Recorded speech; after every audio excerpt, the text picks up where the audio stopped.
A análise do discurso foi fundada no final da década de 60 pelo filósofo francês Michel Peixot. Ela trata sobre o funcionamento da linguagem ao questionar as transparências do sentido e fazer uma leitura crítica sobre as concepções tradicionais de língua, sujeito e história. Estudar o discurso não é estudar qual o sentido de um texto ou de uma situação, mas como tal sentido é possível em condições específicas. De acordo com a análise do discurso, o sentido do discurso é sempre histórico e sempre depende da posição discursiva do sujeito. Tudo o que antecede um discurso e o que leva o sujeito a produzir um sentido e não outro, não está sob controle desse sujeito. Um discurso sempre remete a um discurso anterior e sempre se apoia em sentidos já existentes para que possa produzir outros sentidos. Em meio à situação comunicacional, há também muita não comunicação. Não como um erro, ruído ou distúrbio, mas como constitutiva de toda situação de linguagem. A não comunicação é produzida em meio à comunicação, porque nem sempre os interlocutores compartilham os mesmos sentidos, os mesmos posicionamentos históricos. A comunicação e a não comunicação não são controladas pelos sujeitos, elas dependem das chamadas condições de produção dos discursos. A instituição, o poder e a autoridade são três das determinações históricas que compõem as condições de produção dos discursos. A instituição é o resultado de longos trajetos de sentidos já sedimentados e legitimados por uma determinação histórica, geralmente com rituais e práticas específicas que cristalizam o modo da instituição significar-se. Já o poder pode assumir formas menos visíveis, como relações de força materializadas na própria linguagem. A autoridade é, para a análise do discurso, a distribuição dissimétrica do poder de resposta, autorizado pela instituição e legitimado pelo direito. Cada instituição tem uma hierarquia própria. No caso do jornalismo, por exemplo, há sentidos já institucionalizados que produzem o efeito de evidência do que seja a objetividade, a informação, a opinião e a verdade. E nada mais apropriado que uma repórter para nos ajudar a pensar sobre a objetividade no jornalismo contemporâneo. Regina, é com você. Olá pessoal, tudo bem?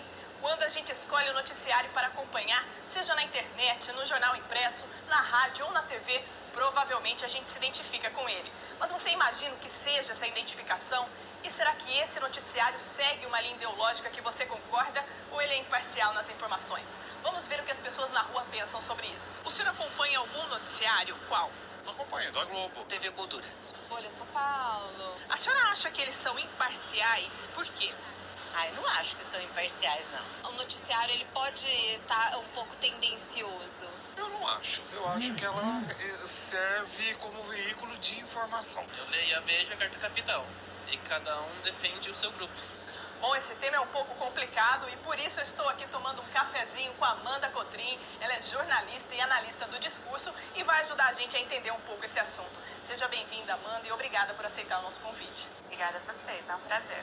Bom, a primeira pergunta, Amanda. Quando uma pessoa escolhe um veículo específico de notícias, existe uma identificação ideológica? Existe, sempre vai existir, porque a ideologia ela é um fato de linguagem. Então, os sujeitos se identificam pela ideologia. O que é a ideologia? A ideologia é um posicionamento diante do mundo, né? É o momento em que o sujeito é convocado a tomar uma posição. Então, nesse sentido, a ideologia ela sempre vai existir. E é na linguagem, portanto, nos discursos, que a gente consegue identificar a ideologia. Ok, existem maneiras de colocar opinião em uma notícia ou até mesmo em uma programação inteira. Que maneiras são essas? É possível colocar opinião. O jornalista ele se posiciona de várias formas e a linguagem tem algumas estratégias, né?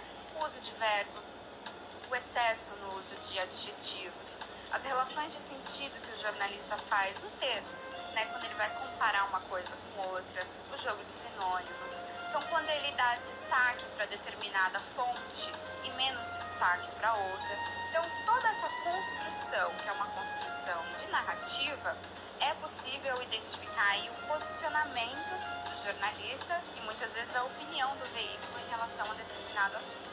Afinal de contas, existe imparcialidade no jornalismo contemporâneo ou isso é uma utopia? Não existe imparcialidade no jornalismo contemporâneo e arrisco dizer que nunca existiu imparcialidade nem no jornalismo antigo.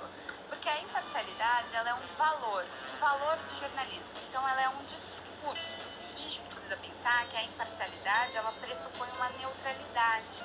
E isso não existe, porque sempre que o sujeito fala, quando ele escreve, ele se significa. Então ele se posiciona. Não é possível ser imparcial. Maravilha, Amanda, muito obrigada pela entrevista. Obrigada a vocês. É isso aí, pessoal. Busque você também fazer uma análise crítica do discurso da imprensa. Até a próxima. Tchau, tchau. As chamadas formações imaginárias são um dos componentes principais das condições de produção dos discursos. Elas são as imagens sobre o outro, sobre sua relação com o outro, sobre si mesmo e sobre os assuntos envolvidos. Sempre há a predominância de algumas imagens sobre outras e a circulação dessas imagens recebe o nome de imaginário social. O imaginário social é um conjunto complexo de imagens que a sociedade tem sobre os objetos, os sujeitos, as práticas. Ou seja, sobre tudo aquilo que é passível de alguma simbolização. Aproveite para pesquisar mais sobre a análise do discurso. Eu vou ficando por aqui. Bons estudos e até a próxima!